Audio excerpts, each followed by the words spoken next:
Thank you for joining us on Beyond the Headlines. It's another beautiful morning, and today we have a lot to grapple with when it comes to the Ejura probe.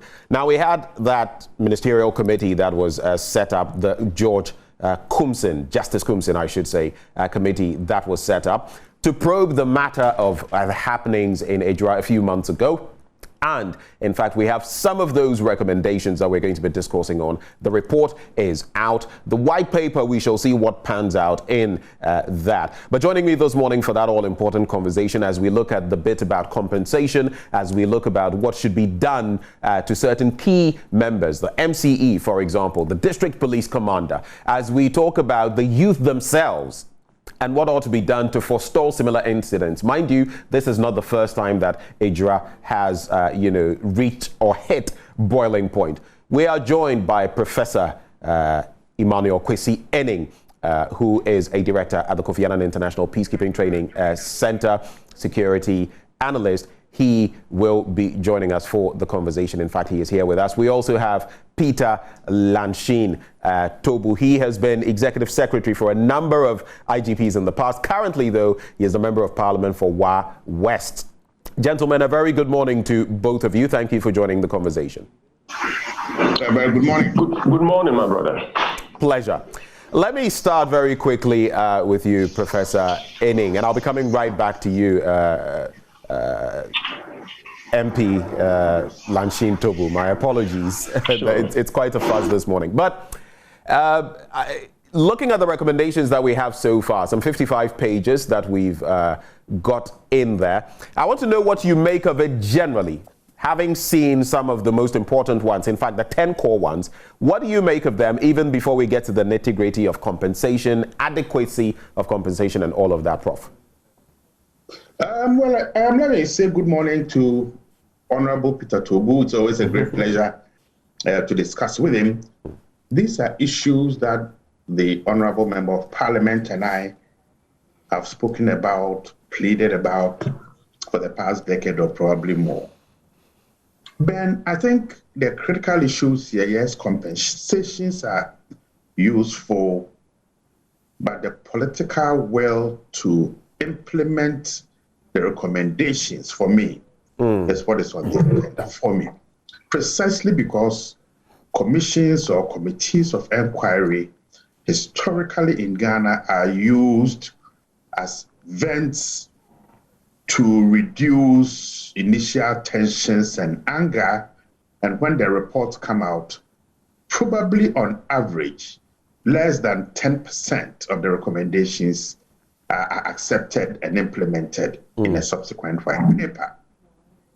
Once more recommendations are useful, but I'm much more interested in the institutional recommendations for improving security governance, architectures, for a better understanding of risk assessments, and for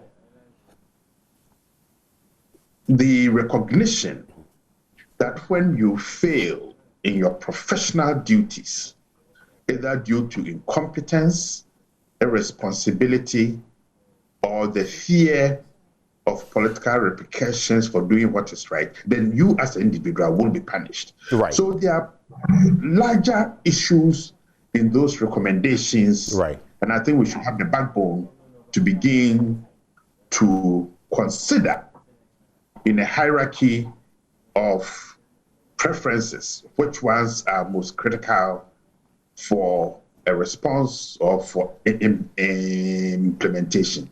But here and now, the release of the report itself is useful because it assuages the public's concern and suspicion that there was something to hide. So it's overall, I would say it's a satisfactory process.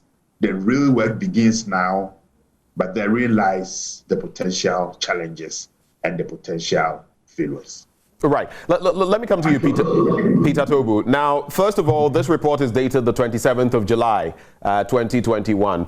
Did we spend too much time, before coming out with the details of the report? Of course, there's always time for government to, decipher what exactly has been presented and also know what to put out. Did we spend too much time? Because people have been talking about it. And what do you make of this report in its generality before we get to specific matters? Peter. Thank you very much. Let me say good morning to Professor Kwesini, and he's been a mentor in the area of research and security analysis in particular. For the past decade, we've shared a lot of ideas about the security of Ghana and what we can do together to ensure that we contribute our quota to having a very peaceful country. I also want to thank His Excellency the President with the agency with which he set up that committee, even though many of us argued we would have preferred a presidential commission instead of a ministerial committee. But so be it. He's done it, and then the report has been submitted. I think, as Professor Kwesini has said, sometimes it's just a matter of assuaging and letting people verify. Whatever it is, the report has been submitted. The people who sat on this committee, fantastic 3 people, okay? And they did a good job. The report has been submitted. The president wanted it to be done within 10 days. They did it more than the 10 days. And I saw that agency in the president. And I'm so shocked that after the report has been submitted, since the 27th of July up to now, the white paper is yet to be out. And sometimes I ask myself, what was actually the agency the president wanted to demonstrate when he demanded that report in 10 days? Right. And as we all know, it's just a political decision to assuage the pain, reduce the tension, and probably do something that can be lasting. We are waiting for the presidential white paper to come out, government white paper to come out, and let's see whether the white paper can ensure that what the committee intended to achieve, to make recommendations to prevent such happenings in the future. Is it possible to prevent it with this report? Is it possible to prevent it with the recommendations? Is it possible to prevent it with government white paper? We're yet to get there. Wow, and some telling points you make. Let me quickly bring that to you, Prof, to your attention for consideration. Now, do you feel that, like Peter Lanshin Togo is suggesting, of course, this was a move just to assuage, people, and that maybe we are not necessarily doing the right things that can forestall similar incidents? Then the politics around establishing such committees, first and foremost, seek to assuage the violence, the tensions, and the frustrations. So that has been achieved. Honorable Peter Tobu talks about urgency. There's no doubt at all that at the height of this problem, there was a certain urgency to ensure that the violence is forestalled. But now comes the hard work. Okay. My only sort of discomfort with the report and its recommendations is that although it was an Ejura-specific committee, particularly the recommendations about the dismissal of the MCE, the training of DCEs, and then district security councils and metropolitan security councils ought not to have been limited to Ashanti region, I think. As Honorable Tobu argues, the underpinning tensions, not about the death per se, but the speed with which anger boiled over, the failure of intelligence and their incapacity to analyze, the weakness of security governance decision-making from the police commander to the district or the metropolitan chief executive, all the way to the regional minister, demonstrates this complexity of interlocking failures. Right. And we've seen it in other parts of the country where security decision-making is either slow, is based on false or faulty intelligence, is based on weak analysis, offering very poor options for response. Did you see, pardon the interjection, Prof, did you see some of that weak analysis in how, the regional minister, for example, among others, handled the Ejura situation? Did you see some of those flaws? Well, I think the flaws were right from when the victim was brutalized, the urge or the expectation of the community and the family, right, a duty of care, the lack of sensitivity by the police commander, a failure of the National Intelligence Bureau individual for the area also, the municipal chief executives' disgraceful, dismissive, unacceptable behavior, and that intelligence flaw or the break in the intelligence cycle was that it took the minister a considerable number of days for him to intervene. And that intervention was limited to a military option, which was most unfortunate. Because you see, let's not make a mistake. The military are trained to do one thing: to back the police if and when there's a recognition or a perception that a particular situation has gotten out of hand. Right. And when they come, the military hardly ever does conflict resolution. They come in because they are faced with a particular problem and they need to deal with it. And therein lies the failure. So when people criticize the military, that they knelt down, that they shot, we ought not to have got to that point. That is my argument. Right. That the minister himself, based on whatever video or intelligence that he had, that intelligence and that assessment was flawed.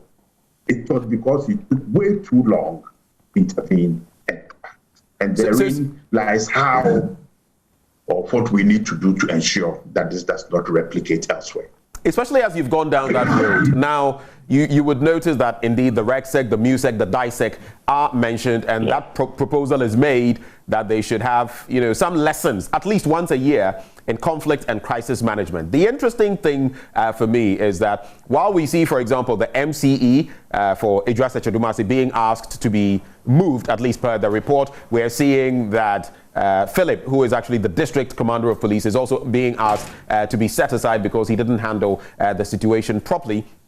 When it comes to the regional minister, and of course I know this is a ministerial committee, the committee's hands may be tied in certain ways.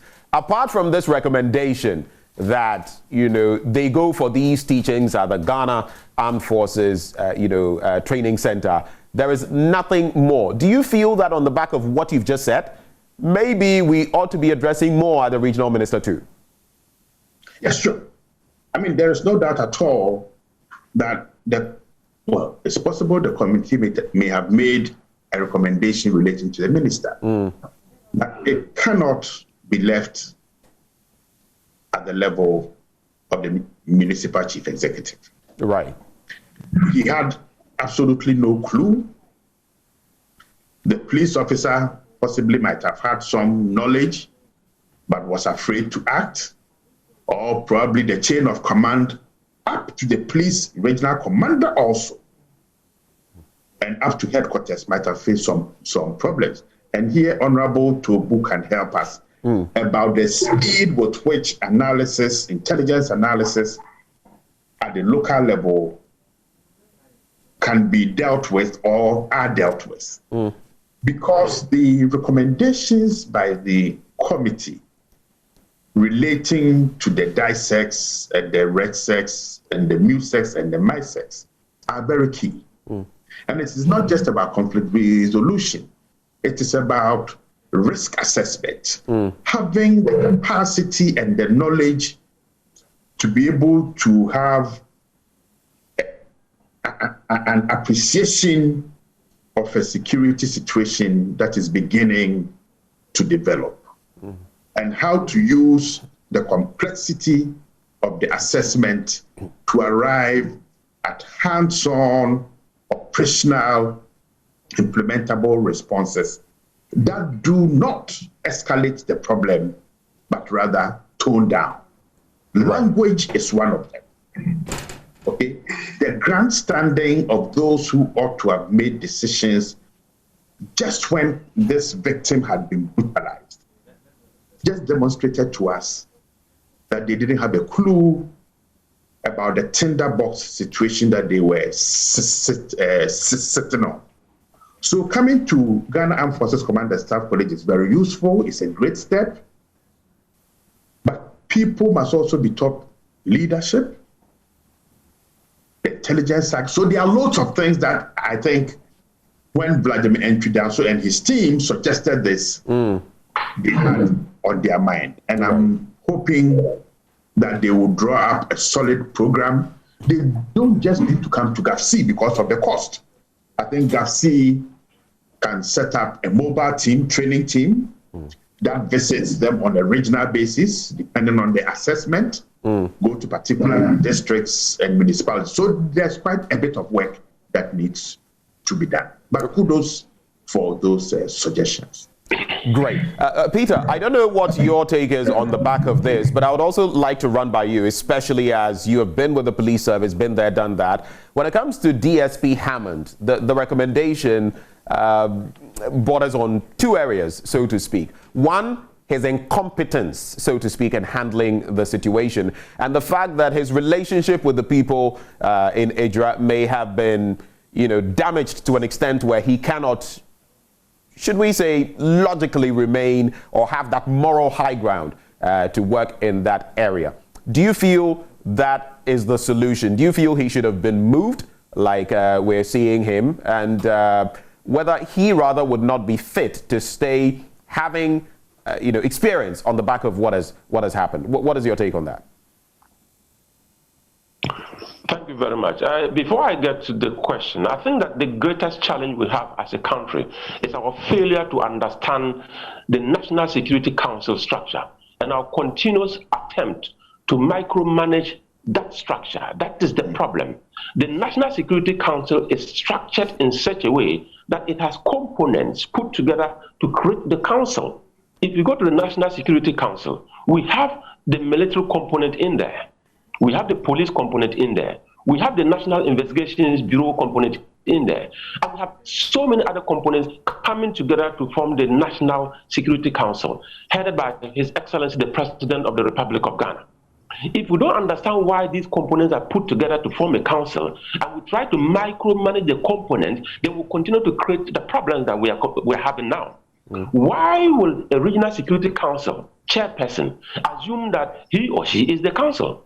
The chairperson of a Regional Security Council is the chairperson of the Regional Security Council and not the council. So when you have issues that come out, it has to do with intelligence. Intelligence could be traditional or artificial, but if you blend it together and you do proper analysis, and you are advising your political policy maker, who happens to be the chairperson of the council, the chairperson's responsibility is to make policy statements and allow the operational issues to be dealt with by the components within. You see, when we go that way, we will understand security governance and accountability. If we don't understand security governance and accountability, and we try to, the minister tried to speak as he's a security officer. The president tried to speak because he's the commander-in-chief of the Ghana Armed Forces. But there is a reason why all these components are put together to form the National Security Council. If we will allow the components to work professionally, what happened in Western region, for instance? It was for the police to come out with a statement explaining what they have done and the suspicion that they had that Josephine was probably not even pregnant. Right. It wasn't for the ministry to make the statement. But that is the broader challenge we have as a country. Our failure to understand the security structure, our failure to understand the purpose of the components put together, and our failure to allow components to work professionally to ensure that we are developing institutions and not personalities. That's the biggest problem. And that is what played out in Ejura. The regional minister said he got information which he termed as intelligence. And by virtue of that, he deployed the military. You deploy the military as a Regional Security Council chairperson. And that was the beginning of the disaster. Gradually, we have got a committee in place, we spend a lot of money, and they are making recommendations. Can you imagine they are recommending that the DCE should be removed? In fact, he was not actually an MCE. This was a gentleman who was virtually just holding office for a meantime, pending appointment of a new MCE. Right, Salisu Bamba. Such a person to go away. He was actually not even the MCE, or the district police commander. The district police commander said, I am in charge of the local security situation in Ejura. And when I got information and I analyzed and realized that it was a very difficult thing for me, I wrote through my chain of command asking for what? Support, asking for reinforcement. Right. I didn't ask for military reinforcement. It is somebody up there who will take a decision that the kind of enforcement that the district commander requires should either be military or police. So whatever they are bringing, it is not my job. It is not my duty. It is not for me to determine. They brought me reinforcement in the form of military. And we finally arrived at the mess. So we need to understand the components working together, that collaboration between police, military, intelligence department working together, and we need to be able to, and I think as support, if we don't have anything like that, I'll be surprised. A joint SOP, that will let the police, the military, the intelligence agencies have an understanding and a common cause to act in the national interest and not to be competing for roles and competing for superiority. That is not the way to go. Okay, tell me now. You have been, in the police service as an ex-serviceman, and looking at the recommendation that the Ejura police footprint or security footprint should be increased. The police station itself should be expanded. That police officers, the number of personnel there should be increased. How crucial is that? And for you, if you had to execute something like this, what would be the timelines you'd look at, judging from the fact that this, again, is not the first time we're seeing similar happenings in Ejura? Thank you very much. Increasing police numbers is a national requirement. It's not just an Ejura issue. If you come to Wichau, the district capital of the Wild West constituency, and you ask, the district police, they are not up to 30. They are not up to 30 for a huge constituency, a huge district like that. When something happens, we'll run to come and say, let's increase the numbers. But it's on paper that the numbers were not enough. The Ghana Police Service knows that they don't have enough numbers for Ejura. And there were plans in place to increase the numbers. There were plans in place to even turn that into a division. And they were building structures to be able to expand policing within the Ejura vicinity. So it was something that the police administration itself decided that it was something to be done. And I'm sure it was just challenged. They were challenged because of finances. So if the committee makes such a recommendation, basically the committee is reinforcing what the police administration believes in, and it's for government to take the immediate steps required to ensure that what is required to enforce, to expand the policing requirement in Ejura, increase the numbers, and make policing more effective than it has been in the past. I think that it's going to be a good step in the right direction. But I think that the recommendation is a good one. Implementation has always been a challenge, and I think that it's a national problem.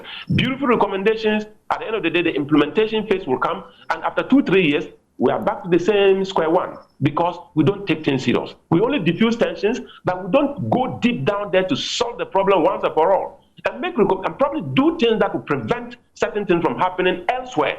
Right. It is Ejura today.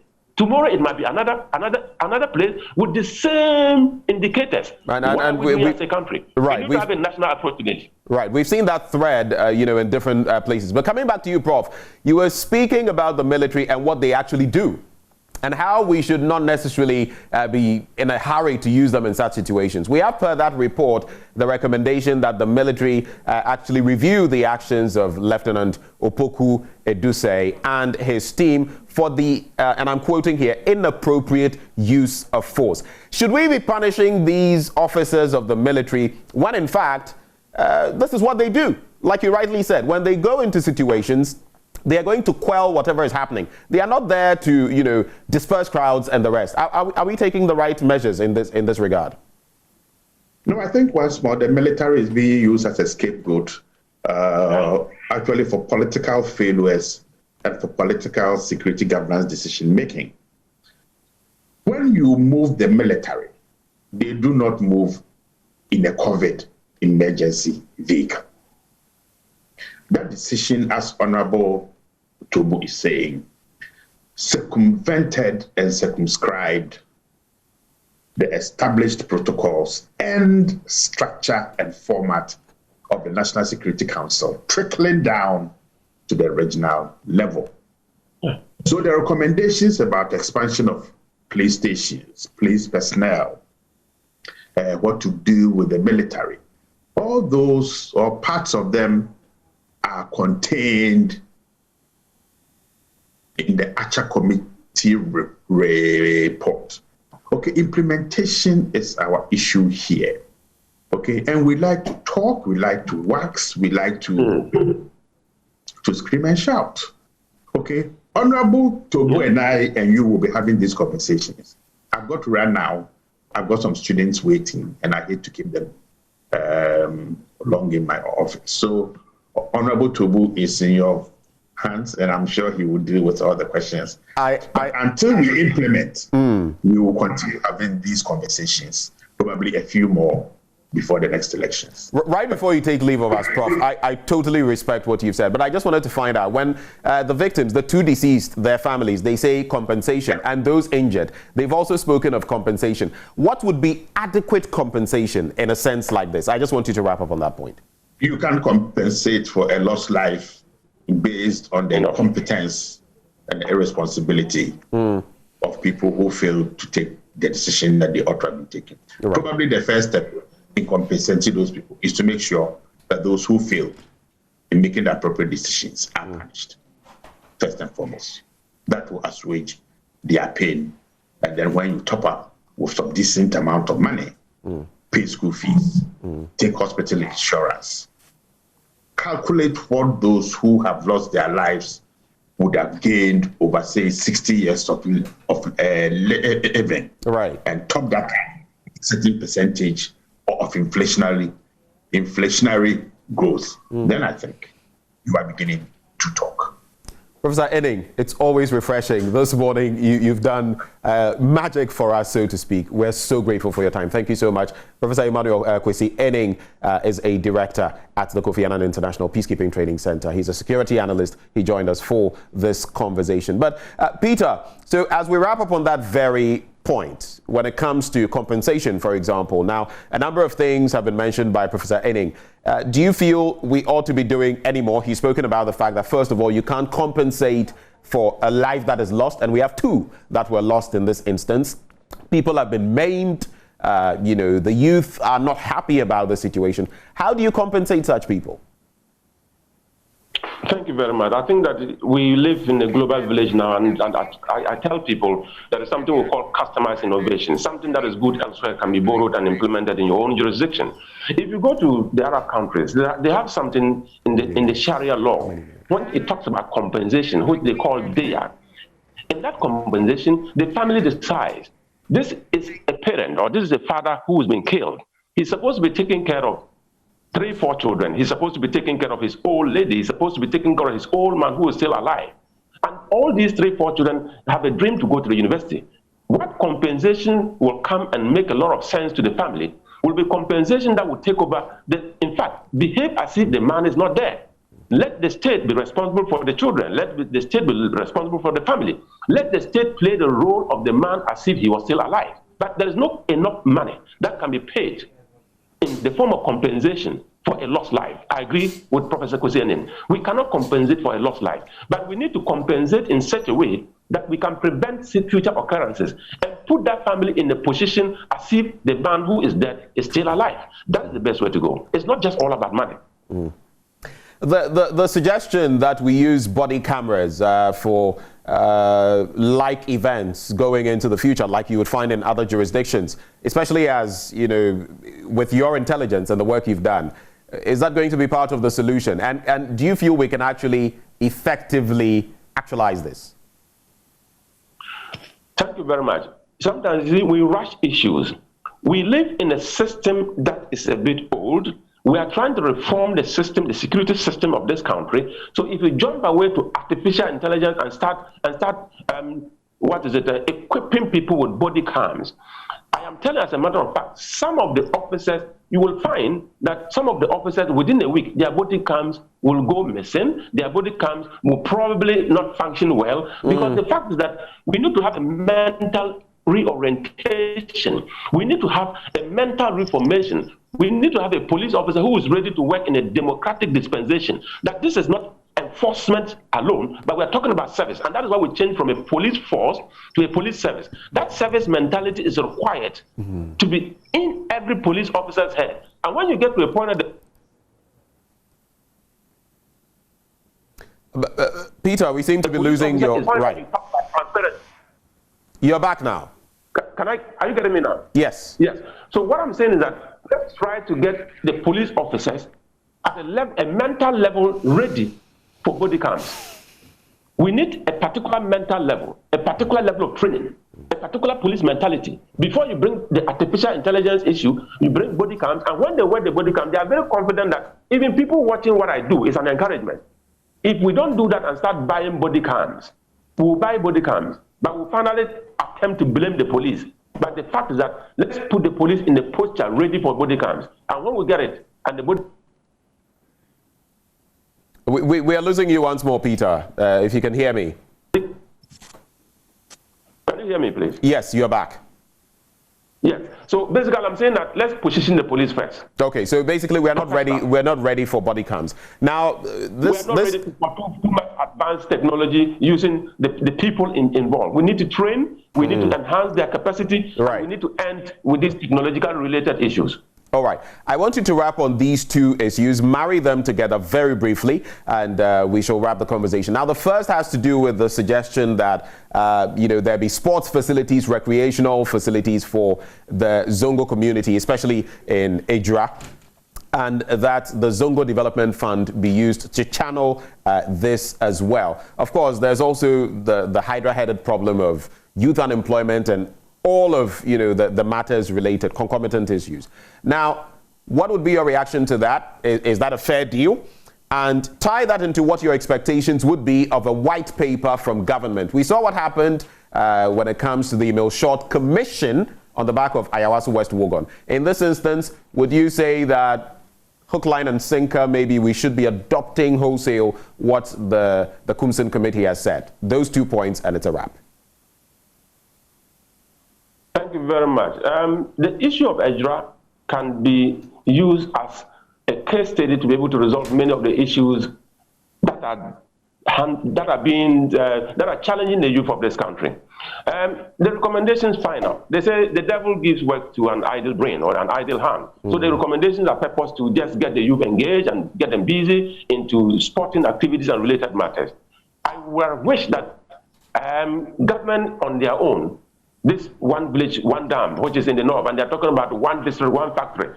Is it possible for us to have some factories in the Ejura area to absorb the youth, get them decent employment? And I'm sure that when they are busy, many of the things that are happening within the Ejura area probably could be reduced. Right. And we can tie that into these recreational related issues. If you are tired at work, you have some recreational activities to get engaged. And people will be busy 24/7. Right. So it is a good thing. But let's go beyond just recreational centers and get the youth some jobs to do, distant jobs. And I'm sure that when they are busy, many of the things that are emerging now related to violent crime, we will be fighting it successfully. Last but not the least, I want to say, let's support the police to professionalize the Form Police Unit.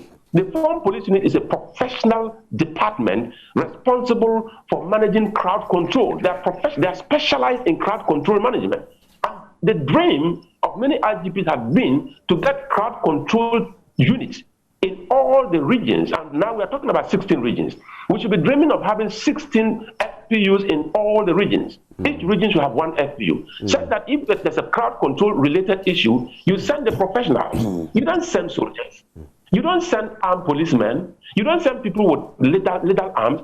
You send people who are trained to manage crowd. You send people who are trained to manage disorder. And when they get in there, you will begin to see the professionalism that will be exhibited. But if you send a soldier to a crowd management scene, and you expect the soldier to go and manage crowd, he was trained for combat. He wasn't trained for crowd management. He will perform combat, and when people are dead, don't blame the soldier, blame the system for failure to understand security governance and accountability. Peter Lanshin Tobu, thank you so much for joining the conversation this morning. Immensely grateful to you as well, sir. Do have a lovely day.